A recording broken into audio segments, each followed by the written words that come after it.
ఐదుగురు పిల్లల్లో ఎవరెక్కువ పని చేసేవాళ్ళు, ఎవరు తక్కువ పని చేసేవాళ్ళు?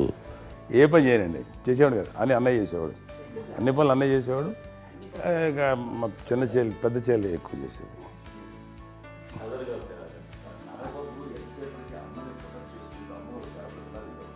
అదే అబద్ధం అండి, అది అన్నయ్య నన్ను గౌరవంగా మాట్లాడుతున్నాడు కానీ అన్నయ్య అవుట్ ఆఫ్ ప్రొటెక్షన్ మాట్లాడుతున్నాడు కానీ అవుట్ ఆఫ్ మాట్లాడుతున్నాడు కానీ అసలు ఎప్పుడు ఏ పని చేయలే.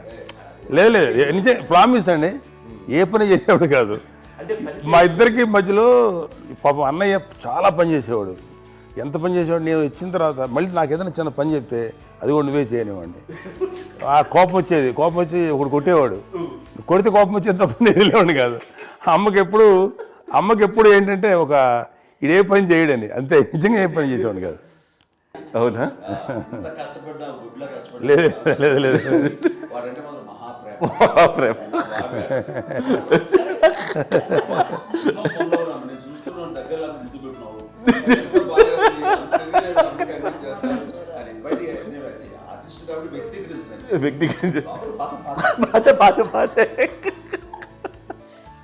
చిన్నది కాబట్టి చివరిది కాబట్టి తనంటే బుద్ధండి, నేను పెద్దోడు కాబట్టి నేను ఎక్కువ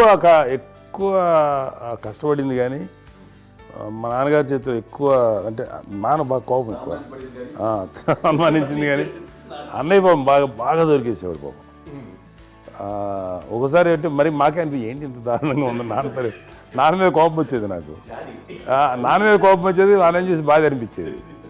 అమ్మాయి ఏమనేది కాదు. సరే అయినా సరే ఎప్పుడు కూడా పోనీ అంది చేసినా మళ్ళీ తను హైపర్ యాక్టివ్ అన్నయ్య ఫుల్. ఇప్పటికీ ఉన్నాడు, ఇప్పుడు ఈ రోజు కూడా అదే అన్నయ్య సేమ్ హైపర్ యాక్టివ్. యూజువల్గా పెద్ద కొడుకు కొంచెం అంటే సూపర్గా ఒక నిదానంగా ఉంటాడు అంటారు, బట్ అన్నయ్య దానికి జస్ట్ ఆపోజిట్. యూజువల్గా ఆఖరి పిల్లలు హైపర్ యాక్టివ్ ఉంటారు, అన్నయ్య పుట్టడమే భయంకరమైన హైపర్ యాక్టివ్.